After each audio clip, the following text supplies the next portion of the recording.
Kota Bangun dalam catatan masa silam.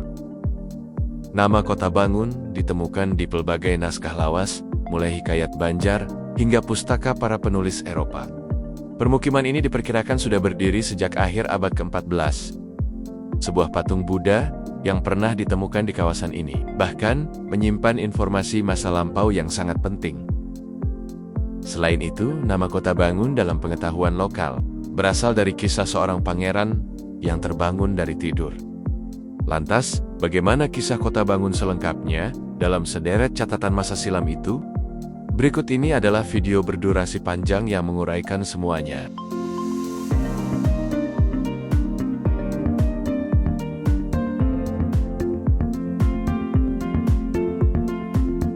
Kota Bangun, itulah nama permukiman tua di tepi Sungai Mahakam, tepatnya arah Hulu Tenggarong. Permukiman yang sudah berdiri berabad-abad ini, sekarang adalah satu dari 20 kecamatan di Kabupaten Kutai Kartanegara. Adapun naskah paling tua yang menyebut nama Kota Bangun adalah Hikayat Banjar. Naskah ini selesai ditulis pada 1663 dan atas inisiasi Sir Thomas Stamford Raffles, salinannya diserahkan ke Museum Inggris sekitar 1815. Dalam Hikayat Banjar, nama Kota Bangun tertera di sub halaman 3985. Di bagian itu tertulis, dan Pangeran Dipati Anom Baristri lawan Gusti Barap, anak Raden Arya Dikara itu, asal orang Kota Bangun. Dalam kronik tersebut, Kota Bangun disebut sebagai asal ayah Gusti Barap, yang bernama Raden Arya Dikara. Gusti Barap yang dimaksud di sini adalah Gusti Barap kedua, istri Pangeran Dipati Anom bergelar Penembahan Darat. Sang pangeran kemudian menjadi Mangku Bumi atau semacam Perdana Menteri. Sekitar 1642 sampai 1652 pada masa Sultan Inayatullah. Pernikahan tersebut memberikan informasi bahwa syariat Islam telah dikenal orang Kota Bangun pada pertengahan abad ke-17. Kota Bangun memang diperkirakan sebagai tempat awal penyebaran Islam di tanah Kutai, sehingga wilayah ini dianggap penting oleh Sultan Kutai. Setidaknya begitu kesimpulan Michael Cummins, seorang uskup Katolik di Kaltim, yang menulis buku berjudul Manusia Daya, Dahulu Sekarang Masa Depan. Cummins menulis, pada tahun itu, Paulus de Bace mengadakan kunjungan ke Kutai dan Berau. Dalam laporannya, dikatakan bahwa pada waktu kunjungannya itu, Raja Kutai berada di Kota Bangun.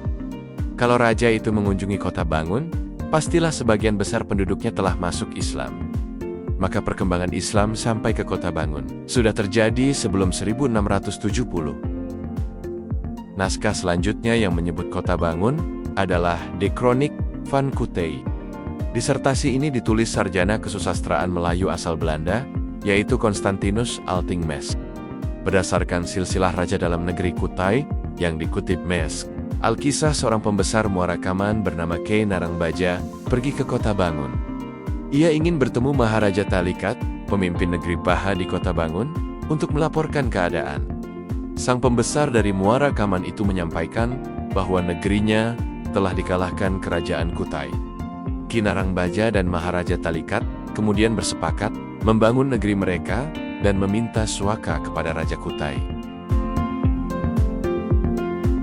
Bagian kedua, temuan patung Buddha di Kota Bangun. Naskah yang lain menyebutkan, ada kemungkinan pengaruh Buddha di Kota Bangun kuno sebelum masuknya Islam. Informasi tersebut diperoleh ketika patung Buddha berbahan perunggu ditemukan di Kota Bangun sekitar 1847. Penemuan ini disinggung F.D.K. Bosch dalam bukunya berjudul Midden Oost Borneo Expeditie. Bosch menulis, gambaran tentang ini pertama kali disebutkan oleh Von de Wall dalam buku hariannya pada 1846 sampai 1847. Ia menyebutnya sebagai patung batu bernama Gendawaji. Patung itu kemudian menjadi milik beberapa keluarga yang disebut pengikut Muhammad yang tinggal di tepi Keeham, sebuah sungai kecil yang mengalir ke Danau Wis, dekat tepi kanan Sungai Mahakam, antara Muara Muntai dan Kota Bangun. Bosch melanjutkan, pada saat Karl Bach mengunjungi tempat itu pada 1879 sampai 1880, barulah diketahui ternyata patung itu tidak terbuat dari batu, melainkan perunggu. Temuan patung Buddha perunggu di Kota Bangun ini amat penting. Patung tersebut menjadi penanda masuknya unsur seni rupa India di Nusantara. Masih menurut Bosch, ada kesamaan patung Buddha di Kota Bangun dengan patung Buddha di Candi Borobudur. Bagian yang berbeda hanyalah patung Buddha di Kota Bangun punya semacam jaring laba-laba di bagian telapak tangan. Ciri-ciri ini diduga berasal dari zaman Gandhara, pusat Buddhisme di anak benua India pada abad ketiga sebelum Masehi hingga 1200 Masehi. Patung Buddha dari Kota Bangun ini kemudian dibawa ke Museum Batavia pada tahun ke-1925. Sayangnya, patung tersebut mungkin rusak berat atau hilang ketika kebakaran saat dipamerkan di Paris pada tahun 1931. Bagian ketiga, nama Kota Bangun menurut pengetahuan lokal. Nama Kota Bangun dalam pengetahuan setempat adalah pemberian dari Pangeran Puncan Karna. Sang pangeran adalah putra bungsu dari Aji Tulur Jangkat dan Muk Bandar Bulan dari Kerajaan Pinang Sendawar di Tanah Tunjung. Kisah ini ditemukan dalam buku Salasilah Kutai, karya D. Adam Syahdan. Puncan Karna mengadakan perjalanan untuk meminta suaka kepada Raja Kutai. Ia kemudian tertidur dan bermimpi. Ketika terbangun, ia tiba di sebuah perkampungan yang baru dibangun, sehingga tempat itu dinamakan Kota Bangun. Adam menulis begini, kepada Puncan Karna, diberitahukan oleh anak buah kapal yang turun ke darat itu, tentang keramah tamahan orang kampung itu, dan bahwa kampung itu sendiri, belum mempunyai nama. Maka, saut Puncan Karna, turun kembali ke darat dan sampaikan terima kasihku. Kemudian kuberikan nama kampung itu Tebangun, karena aku baru di sini, bangun dari tidurku semalam. Jika kisah itu jadi rujukan, diketahui bahwa raja yang memerintah Kutai saat itu adalah Aji Maharaja Sultan. Menurut buku Dari Suap Raja ke Kabupaten Kutai, Maharaja Sultan berkuasa dari 1360 sampai 1420. Dengan demikian, dapat pula diperkirakan bahwa perkampungan Kota Bangun mulai didirikan sekitar akhir abad ke-14 sampai awal abad ke-15. Bagian keempat, catatan para pengelana Eropa. Kota Bangun pada masa silam adalah persinggahan banyak pengelana asing. Petualang asal Norwegia Karl Bach adalah seorang di antaranya. Dalam perjalanannya ke Kutai pada 1878, Karl Bach sempat berkunjung ke Kota Bangun. Ia menyebut bahwa Kota Bangun merupakan perkampungan besar dengan lebih dari 1.000 penduduk, Melayu dan Bugis. Lebih dari selusin perahu pedagang dari Samarinda disebut berlabuh untuk bertukar atau menjual barang-barang. Pada sekitar tahun 1800, masih menurut Karl Bach, penduduk Kota Bangun menanam sedikit padi, selain pisang, tebu, dan jagung.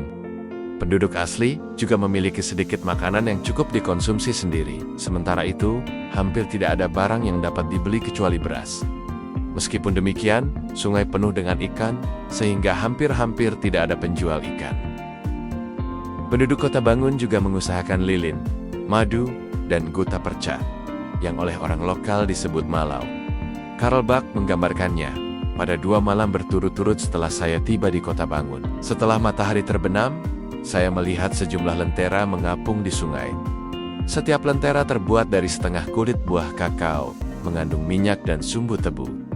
Awalnya, aku mengira itu dihanyutkan oleh anak-anak yang sedang bermain. Tetapi melihat lentera-lentera kecil ini lagi pada malam ketiga, saya bertanya, apa itu? Dan dijelaskan bahwa lentera-lentera itu semacam lampu doa yang dinyalakan dan dihanyutkan di sungai oleh istri-istri orang-orang Melayu yang tengah pergi mengumpulkan malau, semacam jimat untuk menjaga mereka tetap aman dan memastikan keberhasilan dalam pencarian mereka. Asisten residen Belanda, Esek Noppert, juga menuliskan kunjungannya ke Kota Bangun. Ia menuju Kota Bangun dari Tenggarong, menggunakan kapal uap selama 1 hari perjalanan. Penduduk Kota Bangun dikenal sebagai pembuat perahu berkualitas bagus. Tulisan Knoppert yang diterbitkan pada 1905 ini menyebut, Kota Bangun adalah perkampungan yang sebagian besar dibangun di sebelah kanan Sungai Mahakam dari arah hulu. Di permukiman ini, ditempatkan jaksa untuk mengawasi tata tertib dengan 6 pengawas atau penjaga keamanan. Knoppert juga menyatakan, penghapusan rumah rakit yang mengapung secara bertahap terus gencar dilakukan, sehingga Kota Bangun bisa menjadi tempat paling menyenangkan bagi warganya. Pengelana berikutnya adalah John Dalton, seorang bangsa Inggris yang bermaksud menyelidiki kematian Muller. Ia melintasi Sungai Mahakam pada 1828 dan menulis begini, sekitar setengah mil lebih jauh di tepi kanan, kami melewati tanah pindah, yang melainkan pepohonan yang membentuk cekungan besar, yang terisi air hingga ke tepian dengan aliran deras yang tinggi. Di dekatnya, ada perkebunan. Di seberangnya, terdapat gundukan lumpur tempat beberapa aligator besar terlihat berjemur. Tanah pindah tersebut kini masih dikenali sebagai nama dusun di desa Kota Bangun Ilir. Dalton menyebutkan bahwa Kota Bangun dihuni hampir 4.000 penduduk, utamanya wanita dan anak-anak. Sebuah danau besar yang banyak burung ada di belakang perkampungan itu. Dalton melanjutkan, ada 2 titik daratan setinggi 20 hingga 30 kaki yang menonjol di kiri kanan sungai. Saat melewati titik ini, kapal harus mendekat dalam jarak 150 yard di kedua tempat menonjol itu. Titik di Kota Bangun itu, duga Dalton, merupakan bagian dari pertahanan Kesultanan Kutai. Maka tak salah ketika peristiwa penyerbuan armada kapal laut yang dipimpin Tuf pada 1844, Sultan memilih ke Kota Bangun. Kota Bangun begitu banyak tercatat di naskah masa lampau. Wilayah ini cukup penting pada masa-masa itu. Oleh karena itulah, Kota Bangun merupakan bagian dari sejarah bumi Etam yang tak terpisahkan dan tak boleh dilupakan.